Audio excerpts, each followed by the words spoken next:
Bonjour chers frères et sœurs. En ce matin du 4 novembre, beaucoup de nos compatriotes ici à Maurice célèbrent Diwali, la fête de la lumière, ou encore la victoire du bien sur le mal. Nous leur souhaitons une très belle fête. Notre lumière à nous, c'est Jésus ressuscité. Et il continue à nous éclairer chaque jour afin que nous remportions des petites victoires, des petites batailles au quotidien sur le mal, sur tous les maux qui rongent nos familles et nos sociétés. Nous méditons l'Évangile selon saint Luc au chapitre 15, les versets 1 à 10. En ce temps-là, les publicains et les pécheurs venaient tous à Jésus pour l'écouter. Les pharisiens et les scribes récriminaient contre lui. Cet homme fait bon accueil aux pécheurs et il mange avec eux. Alors Jésus leur dit cette parabole. Si l'un de vous a 100 brebis et qu'il en perd une, n'abandonne-t-il pas les 99 autres dans le désert pour aller chercher celle qui est perdue jusqu'à ce qu'il la retrouve? Quand il l'a retrouvée, il la prend sur ses épaules, tout joyeux.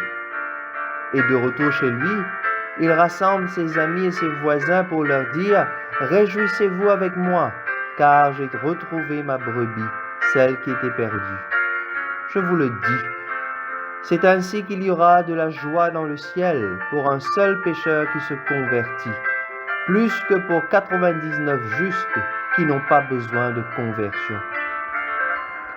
Ou encore, si une femme a 10 pièces d'argent et qu'elle en perd une, ne va-t-elle pas allumer une lampe, balayer la maison et chercher avec soin jusqu'à ce qu'elle la retrouve? Quand elle l'a retrouvée, elle rassemble ses amis et ses voisines pour leur dire « Réjouissez-vous avec moi, car j'ai retrouvé la pièce d'argent que j'avais perdue. » Ainsi, je vous le dis, il y a de la joie devant les anges de Dieu pour un seul pécheur qui se convertit. Acclamons la parole de Dieu.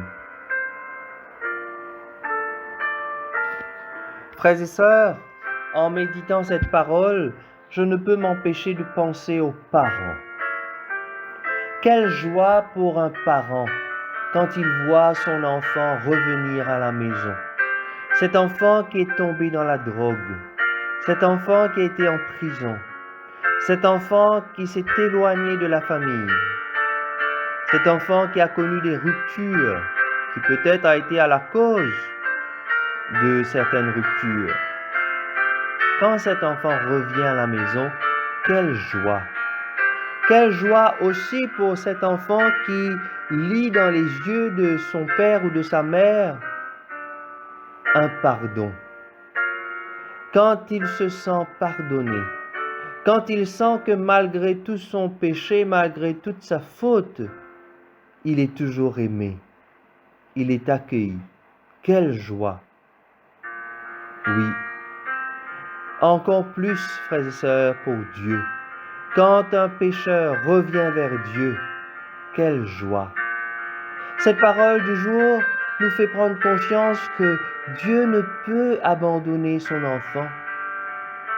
Si pour nous, humains, nous pouvons ressentir ce bonheur de retrouver un enfant, si pour nous, humains, nous pouvons ressentir la tristesse de perdre un enfant, nous perdons nos enfants, vous savez, pas uniquement quand la mort les arrache à nous, nous les perdons au quotidien, quand nos enfants tombent dans toutes sortes de violences, violences sexuelles, violence de la drogue, violence de tous ces maux qui rongent notre société, l'égoïsme, l'individualisme. Oui, nous les perdons au quotidien. Quelle tristesse! Encore plus pour Dieu, quand nous nous égarons, quand nous allons chercher ailleurs, alors qu'il nous promet un bonheur qui ne finit pas avec lui. Alors, frères et sœurs, si nous pouvons avoir de tels sentiments, Mettons-nous un peu à la place de ce Dieu qui nous a créés par amour, ce Dieu qui nous a tout donné. Oui, il est toujours prêt, les bras grands ouverts, comme il nous l'a montré si bien sur la croix, les bras ouverts pour embrasser tout ce beau monde, ce monde entier, de chrétiens, de non-chrétiens, de fervents, de pratiquants, comme de ceux qui sont loin de lui. Il est prêt à nous accueillir tous autant que nous sommes. Alors, frères et sœurs, il nous invite à la conversion. La conversion, c'est simplement reconnaître que Dieu est amour, que Dieu, dans sa grande miséricorde, continue à nous aimer malgré notre petitesse et nos faiblesses, malgré nos péchés et nos manques d'amour, malgré notre égoïsme, malgré tout ce qui nous éloigne de nos frères et sœurs. Lui, il continue à nous aimer, il continue à nous faire miséricorde, il continue à nous pardonner et il nous invite au quotidien à revenir. Cet amour qu'il nous montre, frères et sœurs, il nous invite aussi à le montrer à ceux et celles qui nous sont proches, qui nous sont loin. Il nous invite à avoir la même attitude, à ne pas exclure ceux qui se sont éloignés de nous, à ne pas nous décourager, à ne pas désespérer. Oui, pour tous ces parents qui peinent au quotidien, pour toutes ces mamans qui souffrent dans leur cœur de voir leur enfant tomber, de voir leur enfant s'engouffrer dans tous ces fléaux. Dieu nous invite à ne pas nous décourager, à ne pas désespérer. Oui, la lumière du Christ ressuscité doit continuer à briller dans notre cœur, même quand tout autour de nous devient obscur.